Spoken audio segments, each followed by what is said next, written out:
He thought his badge made him the king of the streets, untouchable, above the law.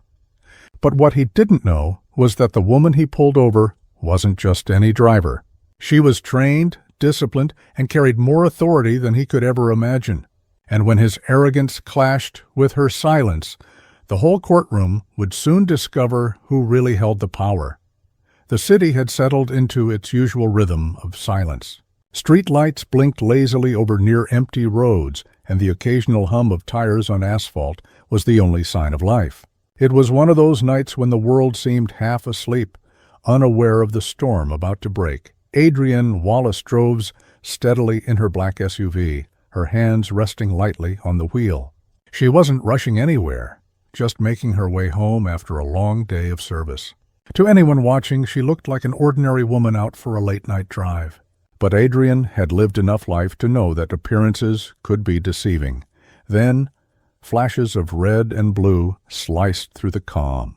A siren wailed behind her, sharp and commanding. Adrienne slowed, pulled over to the curb, and exhaled once. She had done nothing wrong, but she knew the routine. The cruiser's door opened with a metallic groan. Out stepped Sergeant Mercer, his boots hitting the pavement with deliberate heaviness, like each step was a reminder that the road belonged to him. His shoulders squared, his chin tilted forward, his hand resting a little too close to his holster. This wasn't a man simply enforcing the law. This was someone who believed the badge made him untouchable. He approached her window with a smirk. "License and registration," he barked, the words dripping with entitlement. "And tell me, what's a woman like you doing out this late?" Adrienne kept her expression calm. Without a word, she retrieved her documents and handed them over. She had learned long ago that silence was often more powerful than argument. Mercer's eyes scanned her license, then flicked back to her face. He didn't recognize the name. He didn't recognize the quiet authority in her gaze. To him, she was just another woman, someone he could corner, someone he could control. He circled the SUV slowly, tapping his flashlight against the windows as if searching for hidden crimes. He peered inside, leaned on the roof, and shook his head with exaggerated suspicion. Every move was a performance, a display of dominance for no audience but himself. "Where are you headed? Been drinking? Hiding something?" His questions came rapid fire, each one designed to rattle her. Adrienne's hand stayed steady on the wheel. She answered only what was necessary, her voice measured even. But Mercer grew more irritated with every calm reply. He thrived on fear, on submission. And Adrienne gave him none of that. Somewhere deep down, Mercer felt the balance shifting, but his ego refused to see it. He believed the badge made him the king of this moment. What he didn't know was that the woman before him carried more authority than he could ever imagine. The silence between them thickened. Adrienne's gaze didn't waver. And though no one else was around to see it, the quiet power inside her had already begun to strip away his. Tonight, Sergeant Mercer thought he had pulled over an ordinary woman, but the truth would soon tear through his world, leaving him exposed in front of an entire courtroom. Sergeant Mercer leaned on the edge of Adrienne's window, his flashlight beam cutting across her face. He smirked when she didn't flinch. Most people stammered, fumbled with words, or avoided his eyes. Not this woman. She met his stare evenly, and that unsettled him more than he cared to admit. "You think staying quiet makes you smart?" He sneered. "I've been on this job for 12 years. I can smell trouble." "And you, ma'am, are hiding something." Adrienne didn't answer. She kept her gaze forward, her voice calm but firm when she finally spoke. "Am I free to go, officer?" The question landed like a challenge. Mercer's jaw tightened. He wasn't used to resistance this subtle, this controlled. Usually when people pushed back, it was loud. Angry words, raised voices, shaky hands. But her silence was different. It wasn't fear. It was strength. Mercer circled the SUV again, slower this time.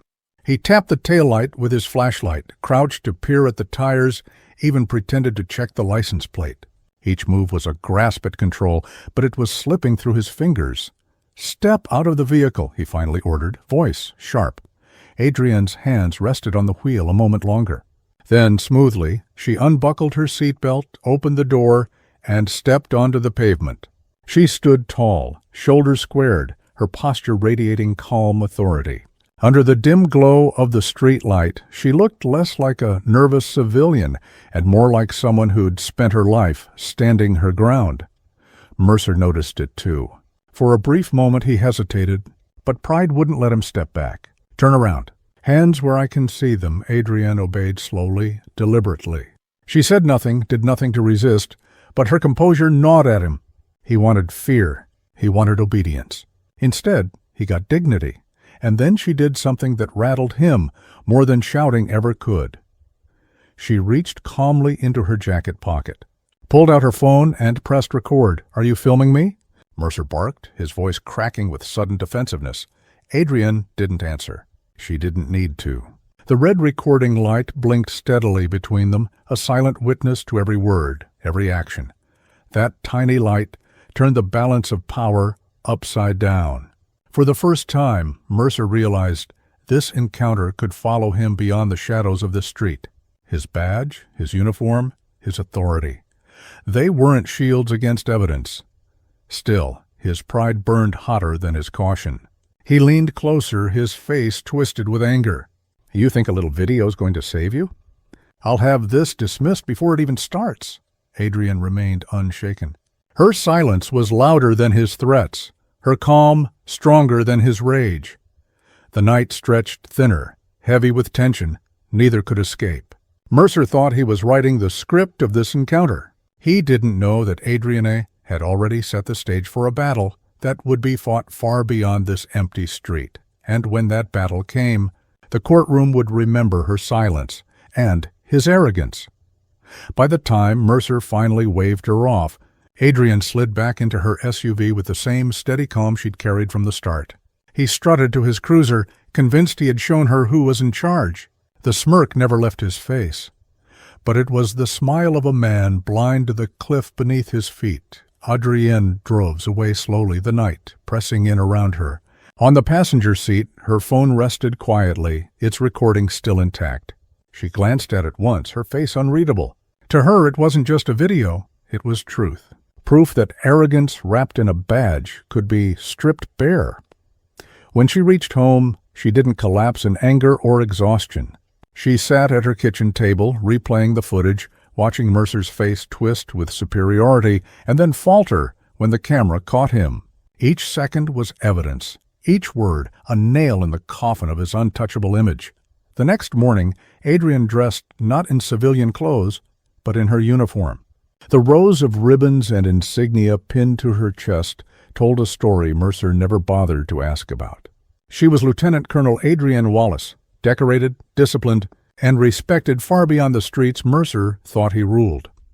She walked into the precinct without hesitation, her boots clicking against the polished floor. Heads turned as she entered, her posture commanding silence before she even spoke. At the front desk, a young officer straightened at her presence. "I'd like to file an official complaint," she said simply, her voice even but unyielding. She slid the phone across the counter, the video cued and ready. The officer's eyes widened as Mercer's voice spilled from the speaker, mocking, threatening, arrogant. A hush settled over the lobby as nearby officers glanced toward the sound. Some shook their heads. Others looked away as if ashamed. The report was logged. The wheels of accountability began to turn, slowly but deliberately. Adrienne didn't wait for thanks or apologies. She had done her part. Meanwhile, Mercer lounged at the station hours later, laughing with colleagues, bragging about his latest routine stop. To him, it was another night of flexing his power. But when the captain summoned him into a private office, his swagger cracked. "Sit down, Mercer," the captain ordered, his voice cold. On the desk lay Adrienne's complaint, and the phone with the damning video paused mid-frame. Mercer's smirk stared back at him from the screen like a ghost of his arrogance. Mercer laughed nervously. "It's nothing, just another civilian trying to cause trouble. She was probably drunk or, do you know who you pulled over last night?" The captain cut him off, eyes sharp. "Lieutenant Colonel Adrienne Wallace, a decorated officer of the United States Army, and she filed a formal complaint with video evidence." The color drained from Mercer's face. For the first time in years, the badge on his chest felt less like a shield and more like a weight pulling him down, What he thought was just another stop had now become an investigation. And investigations had a way of pulling skeletons out of closets. The precinct buzzed with whispers. Mercer's name carried a new weight now. Not the respect he once demanded, but suspicion, judgment, even ridicule. A badge could command obedience on the street, but in the halls of accountability, it was nothing more than metal and leather. Mercer sat stiff in the captain's office, staring at the paused video on the desk. His own sneering face glared back at them, a mirror of arrogance he suddenly wished he could shatter. The captain leaned forward, voice flat. "You'll be placed under review effective immediately.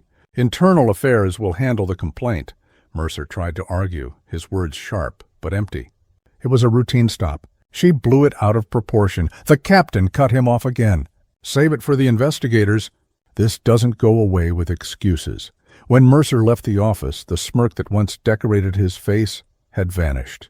Around him, fellow officers avoided eye contact. Some nodded politely to Adrienne when she passed through the station the next day, her uniform pristine, her posture steady.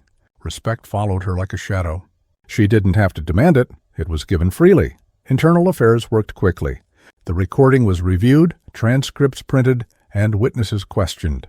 Mercer's file, once kept tidy under the weight of silence, began to unravel. Old complaints resurfaced.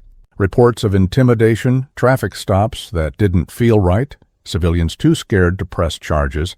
Now they piled onto the desk like evidence waiting for a verdict. Adrienne, meanwhile, met with a lawyer assigned to her case. He studied the video, eyebrows lifting. "This is clear misconduct," he said. "And coming from someone of your standing, it will be taken seriously." Adrienne nodded, but didn't gloat. She wasn't here for revenge. She was here for justice, for the truth to stand taller than arrogance. As the court date approached, Mercer doubled down. He wore his uniform sharper than ever, polished his boots until they gleamed, practiced his testimony with hollow confidence. To his friends he scoffed, "It's just a misunderstanding. Some woman thinks she's smarter than the law. They'll throw it out." But at night, when he sat alone, the glow of that recording haunted him. The way her silence had stripped his confidence bare. The way the camera caught his pride like a spotlight exposing a thief. He told himself he was untouchable, yet every tick of the clock brought him closer to the one place he couldn't swagger his way out of. The courtroom. On the morning of the trial, Adrienne walked through the courthouse doors in uniform. Every step was measured calm, but her presence drew stares. She didn't need to announce who she was. The rows of medals across her chest spoke louder than words. Mercer watched her from across the room, a chill creeping up his spine. For the first time, the badge on his chest felt fragile. For the first time, he realized this wasn't about one night, one stop, or one video. This was about the truth finally standing taller than the man who thought himself above it. The courtroom hummed with anticipation, a low murmur of voices filling the air like static before a storm. Rows of benches held reporters, officers, civilians, all waiting to see how the story of Sergeant Mercer would unfold. Mercer sat at the defense table, his uniform pressed crisp, his jaw clenched tight. He kept his eyes forward, but the beads of sweat at his temple betrayed him. He told himself this was routine, just procedure. But the room's silence carried a weight he couldn't shake. Across from him, Adrienne sat tall in her seat. Her uniform wasn't just cloth and medals, it was her story. Years of service, sacrifice, and honor rested on those shoulders. She didn't need to speak to command the jury's respect. Her presence did it for her. The judge entered, the gavel striking once. Court is now in session. The prosecution wasted no time. The video played on a large screen, the room bathed in the glow of Mercer's arrogance. His voice echoed through the chamber. "Where are you headed? Hiding something? You think a little video's going to save you?" Each line landed heavier than the last. The jury's faces shifted, disbelief, disapproval, even disgust. Mercer shifted in his seat, wishing he could silence his own recorded words. When it was Adrienne's turn, she rose to the stand. She didn't embellish or dramatize. She recounted the night with the same calm that had rattled Mercer. Every sentence was steady, measured, the truth laid bare, without a shred of malice. "I complied with every instruction," she said, her voice clear. I was not treated as a citizen should be treated, and I remained silent, not out of fear, but because silence can speak louder than anger. Her words hung in the air, and for a moment the courtroom itself seemed to pause. Then came Mercer's chance. He took the stand with forced confidence, his tone defensive, his excuses tangled. She was suspicious, he insisted. She was provoking me. That video doesn't show everything, but under cross-examination, the cracks widened. Officer Mercer, the prosecutor pressed. Did she resist? No. Did she threaten you in any way? Oh, no. Then explain for the record why you felt the need to escalate a routine stop into intimidation. Mercer's mouth opened, but no words came. The silence that followed was louder than any answer he could have given. Adrian's eyes never left him. She didn't gloat, didn't smile, just watched as the man who once thought himself untouchable shrank under the weight of his own actions. By the time both sides rested, the tension in the room was suffocating. The jury leaned forward, the spectators held their breath. The judge looked over the room, eyes sharp. Gavel ready, the fate of Mercer's badge, his career, and his illusion of power hung in the balance. And as the jury prepared to deliver their verdict, the entire courtroom leaned into the silence Adrian had carried from the very beginning. The courtroom was still. The jury had been gone for hours, but now they filed back in, each face unreadable. Mercer tried to sit tall, but his legs felt like stone. He gripped the edge of the defense table so tightly, his knuckles turned white. Adrian sat calmly beside her lawyer, her hands folded neatly, her eyes steady on the judge. She wasn't praying for revenge. She wasn't hoping for humiliation. All she wanted was truth and accountability. The judge cleared her throat. Papers rustled. The room leaned forward. In the matter of Wallace versus Mercer, she began, her voice echoing across the chamber, the jury finds in favor of the plaintiff. The words hit Mercer like a hammer. His jaw slackened. His attorney lowered his gaze, already anticipating the fallout. The judge continued, each word a nail in the coffin of Mercer's arrogance. This court recognizes a violation of constitutional rights during an unlawful stop and detainment. Sergeant Mercer's conduct was inconsistent with professional duty, departmental policy, and the expectations of this community. Murmurs swept through the benches. Reporters scribbled notes furiously. Mercer's chest tightened as the next sentence landed. Damages are awarded to Lieutenant Colonel Wallace in the amount of $35,000. Furthermore, this ruling will be entered into permanent public record and forwarded to the Department of Justice and the Toledo Police Department for review. Mercer's badge, once his shield, now felt like a weight dragging him under. He had walked into that courtroom believing no one could touch him. But now the truth was carved in stone. His power wasn't untouchable. It was fragile. It was broken. Adrienne didn't smile. She didn't celebrate. She simply nodded once. Her strength was never about winning. It was about standing firm. As the gavel struck, Mercer stormed out of the courtroom, head down, avoiding the cameras that flashed like lightning. He covered his face with a folder, but there was no hiding anymore. His story was no longer one of authority. It was a story of arrogance undone. Adrienne, on the other hand, walked out with quiet dignity. Reporters called her name, asking for a statement. She stopped, turned, and spoke in a calm, measured voice. This was never about me alone. It was about reminding all of us that authority without accountability is dangerous. The badge, the rank, the uniform, they are not shields of power. They are responsibilities. And if you cannot carry them with integrity, you do not deserve to carry them at all. Her words weren't just for Mercer. They were for every officer, every soldier, every leader who might forget that respect isn't demanded, it's earned. Weeks later, Adrienne stood before a room of young recruits. She told them the story, not to boast, but to teach. Respect isn't something people owe you, she said, her voice firm yet gentle. It's something you prove every day with every choice. Power doesn't make you strong, character does. And when faced with injustice, remember this: silence protects the guilty. Courage protects everyone else. The recruits sat in stunned silence, the weight of her lesson sinking deep into their bones. Adrienne closed her notes, looked at them one last time and said, "Carry your authority with discipline. Lead with honor. And never forget, the quietest stance can sometimes be the loudest.